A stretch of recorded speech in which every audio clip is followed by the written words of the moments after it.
സുഹൃത്തുക്കളെ, ഞാൻ അർജുൻ തൈക്കൂട്ടത്തിൽ. ഇന്ന് എൻ്റെ ഈ വീഡിയോയിലൂടെ വന്നിരിക്കുക നിങ്ങളോട് ചെറിയൊരു ഇൻഫർമേഷൻ പങ്കുവെക്കാനായിട്ടാണ്. ഒരു റോഡ് ആക്സിഡന്റ് കണ്ടു കഴിഞ്ഞാൽ നമുക്ക് എങ്ങനെ അതിനോട് പ്രതികരിക്കാം എന്നത് ഈ വീഡിയോയുടെ അവസാനമായിട്ട് ഞാൻ ചേർക്കുന്നുണ്ട്. അതിനു മുന്നേ തന്നെ നിത്യസഹായൻ കഴിഞ്ഞ ദിവസം 2 വ്യക്തികളെ ആദരിക്കുകയുണ്ടായി. റോഡ് ആക്സിഡന്റിൽപ്പെട്ട് ആരും തിരിഞ്ഞു നോക്കാതെ റോഡിൽ കിടന്ന ഒരു കുടുംബത്തിലെ 3 വ്യക്തികളെ, അച്ഛനും 2 മക്കളെയും എത്രയും വേഗം ആശുപത്രിയിൽ എത്തിച്ച 2 വ്യക്തികൾ. അവരെ ആദരിക്കുവാൻ കാരണമായത് ആ മകൾക്ക് ഗുരുതരമായ പരിക്കുകളായിരുന്നു. എത്രയും വേഗം ആശുപത്രിയിൽ എത്തിച്ചതുകൊണ്ട് ഒരു ഓപ്പറേഷനിലൂടെ ബ്ലഡ് ക്ലോട്ടാകാതെ ആ മകളെ രക്ഷിക്കാൻ സാധിച്ചു. അപ്പോൾ നിങ്ങളോട് ഞാൻ പങ്കുവെക്കാൻ ആഗ്രഹിക്കുന്ന കാര്യം എന്ന് പറയുന്നത്, നമുക്ക് 108 സർവീസ് എല്ലാവർക്കും അറിയാവുന്നതാണ്. ആ ഒരു സർവീസ് കേരള ഗവൺമെന്റ് തുടങ്ങിയിരിക്കുന്നത് തന്നെ റോഡിൽ ഒരു ജീവൻ പോലും പൊലിയാതിരിക്കുക എന്നൊരു ഉദ്ദേശത്തോടു കൂടിയാണ്. അപ്പോൾ ഈ 108 സർവീസിലോട്ട് നമുക്ക് ജസ്റ്റ് ഡയൽ ചെയ്യുക. ആക്സിഡന്റ് കണ്ടു കഴിഞ്ഞാൽ നമുക്ക് ആ ഒരു ലൊക്കേഷന്റെ ഇൻഫർമേഷൻ മാത്രമേ നമ്മൾ കൊടുക്കേണ്ടതായിട്ടുള്ളൂ. നമ്മുടെ ഇൻഫർമേഷൻ ഒന്നും തന്നെ കൊടുക്കണമെന്നില്ല. 108 വിളിക്കുമ്പോൾ ചിന്തിക്കേണ്ടുന്ന ഒരു കാര്യമുണ്ട്. ഒരു ആക്സിഡന്റ് നടന്ന് ആദ്യത്തെ 1 മണിക്കൂർ എന്ന് പറയുന്നത് മറ്റേതൊരു രോഗാവസ്ഥ പോലെ ഗോൾഡൻ അവറാണ്. ഈ 1 മണിക്കൂർ കൊണ്ട് കൃത്യമായ വൈദ്യസഹായം അവർക്ക് ലഭിക്കുകയാണെങ്കിൽ അവര് രക്ഷപ്പെടുവാൻ ഇടയാവും. അപ്പോൾ ആദ്യത്തെ 1 മണിക്കൂർ എന്ന് പറയുന്നത് നമ്മൾ ആംബുലൻസ് വെയിറ്റ് ചെയ്ത് ഇരിക്കുമ്പോൾ ഒരുപക്ഷെ അരമണിക്കൂർ പോയേക്കാം. ഇവരെ ആശുപത്രിയിലോട്ട് നമ്മുടെ സ്വന്തം റിസ്കിൽ എത്തിക്കുവാൻ സാധിക്കുന്ന ഒരു സാഹചര്യം ഉണ്ടെങ്കിൽ തീർച്ചയായിട്ടും എത്രയും വേഗം എത്തിക്കുക. ഇനി എല്ലാവർക്കും ഒരു സംശയമുള്ളതാണ്, അങ്ങനെ ആശുപത്രിയിൽ എത്തിച്ചാൽ നമുക്ക് എന്തെങ്കിലും ഒരു ബുദ്ധിമുട്ടുണ്ടാകുമോ? ഒരിക്കലുമില്ല. കേരള ഗവൺമെന്റ് പാസ്സാക്കിയിരിക്കുന്ന ഒരു നിയമമുണ്ട്, ഗുഡ് സമരിറ്റൻ ലോ.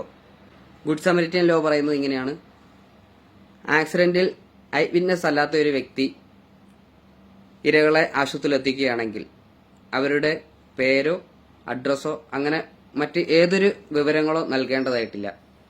അവരോട് ഇത് ചോദിക്കുവാൻ പോലീസോ ബന്ധപ്പെട്ട ആശുപത്രി അധികൃതരോ ഒരിക്കലും ബാധ്യസ്ഥരുമല്ല. ചോദിച്ചാൽ പോലും നമുക്ക് പറയേണ്ടുന്ന ആവശ്യവുമില്ല. നമ്മൾക്ക് കൊടുക്കേണ്ടുന്ന ഇൻഫർമേഷൻ എന്ന് പറയുന്നത്, ആക്സിഡന്റ് നടന്നപ്പോൾ നമ്മൾ അവരെ അവിടെ എത്തിക്കാനുണ്ടായ സാഹചര്യം എന്തെങ്കിലും കൂടുതലായിട്ട് നമുക്ക്, കാരണം ആക്സിഡന്റ് നടന്ന സമയത്ത് ഇവരെ കണ്ടിരിക്കുക നമ്മളാണ്. അതുകൊണ്ട് തന്നെ പ്രത്യേകം ഏതെങ്കിലും ഒരു ഭാഗത്ത് ഇഞ്ചുറി ഉണ്ടായതായിട്ട് നമുക്ക് തോന്നുകയാണെങ്കിൽ അത് നമുക്ക് ആദ്യമേ പറയാൻ സാധിക്കും. അപ്പോൾ അങ്ങനെയുള്ള കാര്യങ്ങൾ മാത്രമേ നൽകേണ്ടതായിട്ടുള്ളൂ. ഇനിയിപ്പോൾ ഐ വിറ്റ്നസ് ആണ് എങ്കിൽ അവിടുത്തെ ഈ ആക്സിഡന്റ് നടന്ന ഒരു സാഹചര്യം പറയേണ്ടതായിട്ട് വരും. അത്രയും മാത്രമേ നമ്മൾ ചെയ്യേണ്ടതായിട്ടുള്ളൂ. അപ്പോൾ ഒരു റോഡ് ആക്സിഡന്റ് കാണുകയാണെങ്കിൽ തീർച്ചയായിട്ടും നമുക്ക് നമ്മുടെ സഹോദരങ്ങളെ സഹായിക്കാം. ഗുഡ് സമരിറ്റൻ ലോ വഴി നമ്മുടെ സഹായങ്ങൾ എപ്പോഴും നമ്മളെ സംരക്ഷിക്കുവാൻ കൂടിയായിട്ട് നിലനിൽപ്പുണ്ട് എന്ന ബോധ്യത്തോടുകൂടി റോഡ് ആക്സിഡന്റിൽ ഇനിയൊരു ജീവൻ പോലും പൊലിയാതെ നമ്മുടെ കൺമുന്നിൽ കാണുന്ന ഏതൊരു റോഡ് ആക്സിഡന്റിലും എത്രയും വേഗം വൈദ്യസഹായം അവർക്ക് ലഭിക്കുവാൻ ഇടയാകുന്ന സാഹചര്യം നമ്മളാൽ കഴിയുന്ന വിധത്തിൽ ഉണ്ടാക്കാം എന്നൊരു വിശ്വാസത്തോടുകൂടി ഇതോടൊപ്പം ചേർത്തിരിക്കുന്ന വീഡിയോ കൂടി കാണുക.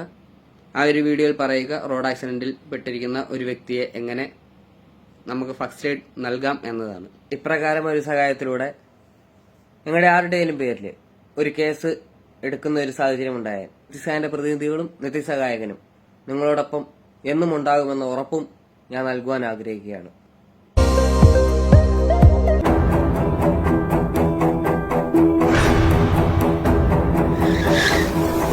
Road accidents lead to a variety of injuries, including fractured bones. You can identify a fractured bone if the victim complains of intense pain, which increases with movement. If there is swelling, redness, or visible deformity, immobilize the fractured area with a splint and then take the victim to the doctor. Place any rigid object around the injured area so that it rests on the joint above the injury and the joint below it. Secure the splint by wrapping with a cloth tightly. The splint should support the injured area on all sides.